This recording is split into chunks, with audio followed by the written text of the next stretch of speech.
ડાંગવનો અને લલિત નિબંધના લેખક મહેન્દ્રસિંહ તખ્તસિંહ પરમાર છે. તેમનો જન્મ 2 ઓક્ટોબર 1967ના સુરેન્દ્રનગર જિલ્લાનું કુકણા ગામમાં થયો. તેઓ વાર્તાકાર, વિવેચક અને દીર્ઘદર્શક તરીકે જાણીતા છે. રખડુનો કાગળ નામે નિબંધ સંગ્રહ પ્રગટ થયા છે. પોતે કરેલા નર્મદા કિનારાના અને ડાંગના જંગલોના પ્રવાસના સંસ્મરણો લેખક પત્ર રૂપે પોતાના બાપુજીને લખે છે, જેમાં લેખકનો રખડુ સ્વભાવ, સંવેદનશીલ હૃદય અને સૌંદર્ય દ્રષ્ટિ અનુભવાય છે. આખી વાત કરવા માટે પત્ર શૈલી પસંદ કરીને લેખકે પોતાની અને ભાવકની વચ્ચે એક અંગત સેતુ રચ્યો છે. પ્રિય બાપુજી, અગાઉ અંકલેશ્વર અને આહવા ગયો ત્યારનો તમને લખવા ધારતો હતો. એ પછી ફરી એકવાર જઈ આવ્યો. લખ્યા વગર ન જ ચાલે એવું થઈ ગયું. એ અનુભવોને પુનઃ સ્મૃત કરવાનો પ્રયત્ન કરું છું. આહવા જતા પહેલા 3 દિવસ અંકલેશ્વર રોકાયો. અંકલેશ્વર મને પ્રિય છે. મિત્રો મજાકમાં જેને ગંદકેશ્વર કહે છે એ. કારખાનાઓથી ઉભરાતું એશિયાનું બીજા નંબરનું ઔદ્યોગિક મથક મારું પ્રિય સ્થળ છે. અહો વૈચિત્ર્યમ, એની દુર્ગંધ સાથે એક ઘરોબો કેળવાઈ ગયેલો. પણ સાચું કહું તો અહીંના ભરૂચી નાકાથી બોર ભાઠા થઈને આગળ જતા આવતી ભેખડવતી નર્મદાને કારણે અંકલેશ્વર મારી પ્રિય જગ્યા છે. અહીં ઉચ્ચાસને બેસીને કેટલીય વાર સૂર્યાસ્ત જોવાની મજા લૂંટી છે. અસ્તાચળે પહોંચેલા સૂર્યમાં રાજ આ ક્ષિતિજ જળવતી નર્મદાની સપાટી પર છેક અમારા સુધી લાલ કાર્પેટ બિછાવી આપે. આ રાજમાર્ગે ટપટપ કરતા દોડીને એમને મળવા જઈએ ત્યાં તો ગાયબ થઈ જાય. નર્મદાએ મને હર હંમેશ ઝંકૃત કર્યો છે. કોઈ પણ રૂપમાં એ નદી મને તાણી જાય છે. આમ જમણી તરફ સામા પ્રવાહે, જો કે સામો પ્રવાહ તો કહેવાનો, ભરતીની અસર હોય તો છેક સુધી તમે શંકિત રહો કે શું નદીએ વહેણ બદલ્યું. જાઉં તો કબીરવડ, નારેશ્વર, જબલપુર ને અમરકંટક સુધીના તમામ પ્રદેશો ફરી વળું. તો આમ ડાબી તરફ પ્રવાહ સાથે વહું તો સમુદ્રમાં, ત્યાંથી ક્યાંનો ક્યાં. કબીરવડ સાથે કબીરજીને અનુભવીએ, કેટલાય તપસ્વીઓના તપને અનુભવીએ. નાહીએ ત્યારે આખી નર્મદા આપણી હોય. કાલાંતરોની સૃષ્ટિમાં આપણે નાહી રહીએ.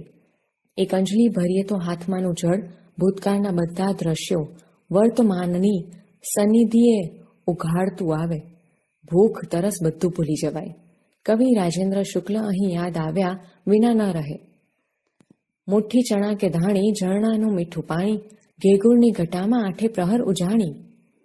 લ્યો હવે આહવાની વાત કરું. પહેલી વાર આવા ગયો ત્યારે ઘાયલ જ થઈ ગયો. વન સંપદાનું આટલું આદિમ અને મનોહર રૂપ. લગભગ બધું જ વિસરાઈ ગયું. આહવામાં મિત્રવર્ય જગદીશભાઈનું ઘર એકદમ સનસેટ પોઈન્ટની બાજુમાં જ છે. સનસેટ પોઈન્ટની ઊંચાઈએથી નીચેની આખી રંગભૂમિ જોવા સરખી. એની રંગરમણા અદ્ભુત. દૂર નીચે માનવ વસવાટથી સવારની ઝાંખી કરાવતા રતુમડા પત્તાના હોય એવા ઘર. એ ઘર સુધી દોડી જતી સરપીલ ભૂખરી કેડીઓ. ખીણમાંથી છેક સૂર્ય સાથે હરીફાઈ કરવા મથતા સાગની અને જમીન પર પથરાયેલા ઘાસની પોતપોતાની લીલપ.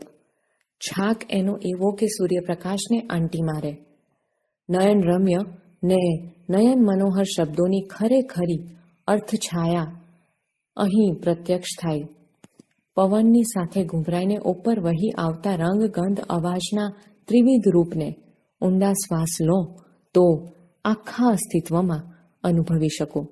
પવનની જાદુઈ લાકડી ફરે ને આ દ્રશ્ય શ્રાવ્ય ચલચિત્ર પરિવર્તન પામતું રહે. હમણાં જ પડી ગયેલા વરસાદે વળી આ રંગભૂમિનું સમીકરણ જ બદલી નાખ્યું છે. તમે નજરે જુઓ તો વળી એનો જુદો જ સ્વાદ અનુભવો. પણ આ જગ્યાએ બેસીને મને એક વિચિત્ર પણ મજાનો વિચાર આવ્યો. વિશ્વની કોઈ પણ સ્પંદનશીલ ચેતનાને સ્પર્શે એવી આ દુનિયાને જોઈને કોણ કેમ રિએક્ટ થાય? પદાર્થ એક જ પણ એને ઝીલનાર પાત્રો કેવા નોખા, ને તોય હેમનું હેમ વળી. પછી તો દંડકારણ્યના જુદા જુદા રૂપ જોયા. મહાલનું ડાંગ, વઘઈનું ડાંગ, સુબીર, વાસંદા, શિવઘાટ, સાપુતારા બધે દોડા દોડ કરી મૂકી.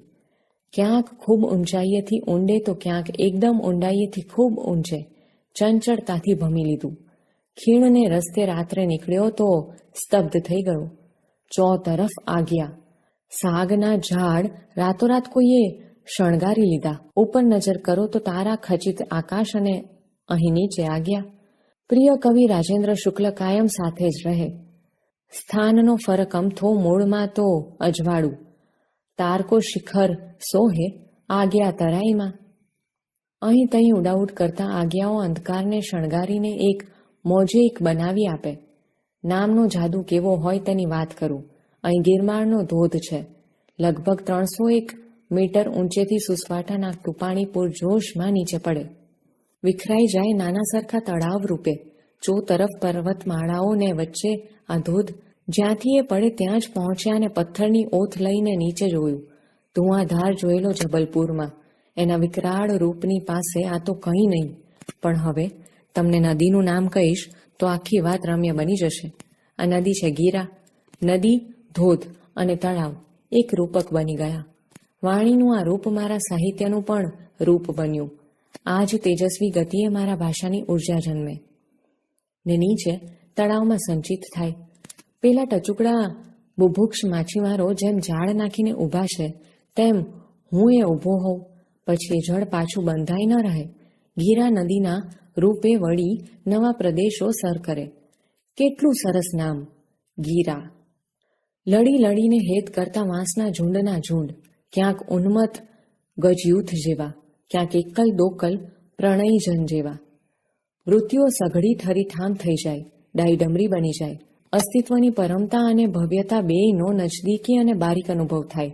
એમાં મારા સમગ્ર અસ્તિત્વને ધીમે ધીમે નાનું થઈને સાવ ઓગળી જતું અનુભવું. મારી દરેક મુસાફરી મારા માટે કોઈને કોઈ રીતે યાત્રા બની રહેતી હોય છે. પ્રત્યેક સફરે હું નવો બનતો હોઉં છું. આ મારો નવો અનુભવ છે. આહવા આવ્યો એ પહેલાંય અહીંના આદિવાસીઓ વિશે ખૂબ સાંભળેલું. ડાંગ દરબારની વાતો કાને પડેલી.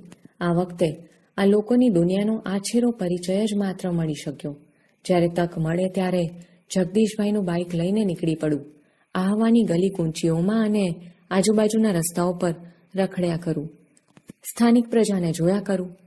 એમની લોક સંસ્કૃતિ હજી આજે એટલી જ જીવંત. એમના ગીતો, એમના વાદ્યો, તહેવારો. થાય કે હાથમાં હાથ ભીડીને નાચીએ. પણ એક વખત નીકળ્યો તો ડાંગીઓનું મોટું સરઘસ સામે મળ્યું. સૌથી આગળ 2-3 આદિવાસીઓ ફટાકડા ફોડતા હતા. થયું કે ચાલો લગ્ન યાત્રા જોવા મળશે. આ તો કંઈક બીજું જ નીકળ્યું. કોઈનું મરણ થયેલું. એની નનામી ઊંચકીને ડાઘુઓ જતા હતા. મૃત્યુના માનમાં ફટાકડા. મરણને ઉજવવાની આ રીત કેટલી તાત્વિક. આ ભોળી પ્રજાને આવું જીવન સત્ય કેમનું લાદ્યું હશે? લ્યો જુઓ, વાત આખી મૃત્યુના સમ પર આવીને ઊભી રહી ગઈ. જેટલું ગમ્યું એટલું જ લખ્યું. ન ગમ્યું તેની વાત ફરી ક્યારેક કરીશ. મારી આ પત્ર ચેષ્ટા ગમીને ઈચ્છા તો ત્યાં જ એકાદ ઝરણામાં પગ બોળીને આ શબ્દઝરણ વહેતું મૂકવાની હતી. તેમને ત્યાં કેવાક યાદ કરતો હોઈશ તેનું પ્રણામ મળે તોય હાઉ.